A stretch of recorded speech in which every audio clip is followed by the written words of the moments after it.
Assalamualaikum warahmatullahi wabarakatuh. Halo semuanya, perkenalkan nama saya Andita Ari Anggraini dari Program Studi Ilmu Administrasi Negara Universitas Karimun. Di video kali ini kita akan membahas topik penting dalam ilmu administrasi negara, yaitu perbandingan administrasi negara. Yuk kita pelajari bersama bagaimana sih sistem administrasi di berbagai negara dan apa saja faktor yang mempengaruhinya. Selamat menyaksikan.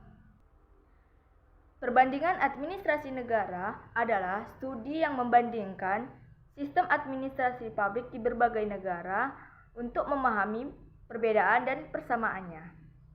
Tujuannya adalah untuk menemukan praktik terbaik dari berbagai negara, meningkatkan efektivitas dan efisiensi administrasi publik, serta menyesuaikan kebijakan dalam konteks lokal masing-masing negara. Ruang lingkup perbandingan administrasi negara meliputi 1. Struktur pemerintahan, apakah negara tersebut berbentuk federal atau unitaris. 2. Sistem politik, apakah negara tersebut berbentuk demokrasi, otoriter, parlementer, atau presidensial. 3. Kultur dan nilai sosial, seperti budaya kerja, tradisi, birokrasi, dan kepercayaan publik. 4. Sistem keamanan dan peraturan, seperti sistem hukum sipil atau common law. 5.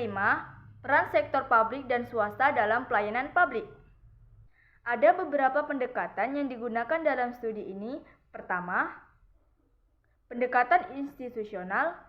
Pendekatan ini lebih fokus pada struktur organisasi, hukum, dan peran lembaga pemerintahan. Kedua, pendekatan ekologis. Menekankan pendekatan hubungan antara administrasi dengan lingkungan sosial budaya dan politik.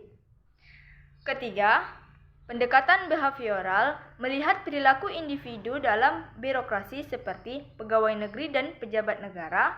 Keempat, pendekatan sistemik, memandang administrasi sebagai sistem yang terbuka dan berinteraksi dengan lingkungan eksternal. Mari kita lihat perbandingan singkat antara Amerika dan Indonesia. Amerika adalah negara federal dan presidensial. Administrasinya terbagi pemerintahan federal dan negara bagian. Amerika Serikat lebih kuat dalam akuntabilitas dan transparansi administrasi pemerintahannya. Sedangkan Indonesia adalah negara unitaris dan presidensial dengan bentuk birokrasi yang lebih terpusat. Setelah terjadi reformasi pada tahun 1998, Indonesia telah banyak melakukan perubahan dalam menuju desentralisasi. Dengan perbandingan dua negara ini menunjukkan bagaimana sistem pemerintahan sangat mempengaruhi kebijakan publik dijalankan di suatu negara. Mengapa sangat penting kita harus mempelajari perbandingan administrasi negara?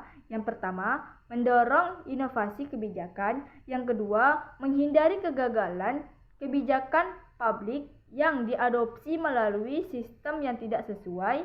Yang ketiga, membangun kapasitas kelembagaan negara. Keempat, meningkatkan pelayanan publik dengan mengadopsi praktik yang terbaik. Kesimpulan dari pembelajaran kita hari ini yaitu perbandingan administrasi negara adalah alat penting untuk memahami dinamika sistem pemerintahan di berbagai belahan dunia. Dengan kita mempelajarinya, kita dapat mengambil pelajaran, mengadaptasi hal-hal baik, dan menghindari hal-hal yang pernah terjadi di tempat lain. Itulah tadi penjelasan singkat mengenai perbandingan administrasi negara. Terima kasih sudah menonton. Jangan lupa like dan bagikan video ini jika kamu merasa video ini sangat bermanfaat. Terima kasih, sampai jumpa di video berikutnya. Bye. Assalamualaikum warahmatullahi wabarakatuh.